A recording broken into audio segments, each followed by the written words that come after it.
Olá! Vamos mergulhar hoje num verbo super útil em inglês, to regret. A ideia aqui é dominar de vez o uso dessa palavra, para qualquer situação, de um jeito bem simples e direto. Vamos nessa! Para começar, uma pergunta que, olha, acho que todo mundo vai se identificar. Quem nunca se arrependeu de alguma coisa, né? Pois é justamente essa emoção que conecta a gente com o verbo de hoje. Se a gente guardar essa ideia, vai ficar bem mais fácil de entender como e quando usar to regret. Bom, primeiro o básico do básico. O que regret significa de verdade? Entender a essência da palavra é o primeiríssimo passo para usar ela direitinho. Então, de forma bem direta, to regret é sobre aquele sentimento de tristeza ou desapontamento por algo que já passou, sabe? Ou por uma oportunidade que foi perdida. As traduções perfeitas em português são lamentar ou arrepender-se. Simples assim. Certo, vamos então para a primeira forma de usar regret, que é a mais fácil, a mais direta, quando o arrependimento é sobre uma coisa, ou seja, um substantivo. E a estrutura aqui não podia ser mais simples. É literalmente o verbo regrets e logo depois vem o substantivo, aquilo que é o motivo do arrependimento. Olha só este exemplo. I regret my decision. A palavra decision é o substantivo. A estrutura é limpa, direto ao ponto. O arrependimento é sobre o quê? Sobre a decisão, sem mistério. E mais um para fixar bem. He regrets his words. Ele se arrepende do quê? Das palavras dele. Words é o substantivo. Essa é a base de tudo. Agora vamos complicar só um pouquinho.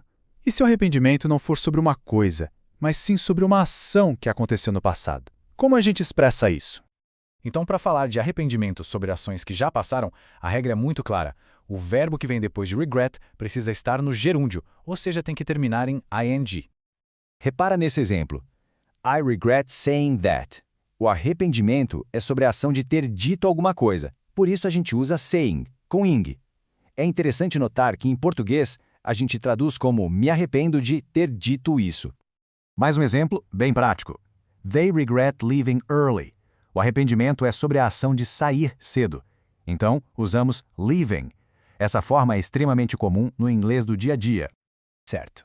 Agora vamos para um uso bem específico que às vezes causa uma certa confusão, mas que a gente vai desvendar agora mesmo, que é o uso de regret com o verbo no infinitivo.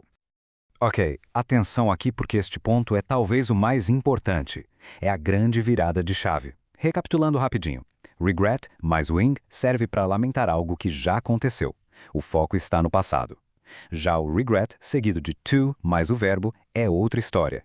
É usado para dar notícias ruins, de um jeito bem polido, bem formal. É aquele famoso lamentamos informar. Esse exemplo aqui é perfeito. A frase "We regret to inform you" é um clássico em e-mails de rejeição ou comunicados formais. A pessoa está lamentando agora, no momento de dar a má notícia. É uma formalidade, entende? E para a gente fechar com chave de ouro, vamos dar uma olhada em algumas expressões bem comuns com regret, que são ótimas para deixar o vocabulário mais rico. Essas aqui aparecem o tempo todo. No regrets é quase um lema de vida, né? Full of regrets descreve aquela pessoa que está carregada de arrependimento. E deeply regret é para dar uma ênfase, para dizer que o arrependimento é muito, muito grande. Beleza, então. Para resumir tudo, aqui estão as 3 regras de ouro. Regra número 1. Regret com substantivo é para coisas e decisões. 2. Regret com verbo terminado em ing é para ações do passado. E 3. Regret com to mais o verbo é para dar más notícias de um jeito formal. Simples. E para terminar, fica essa reflexão.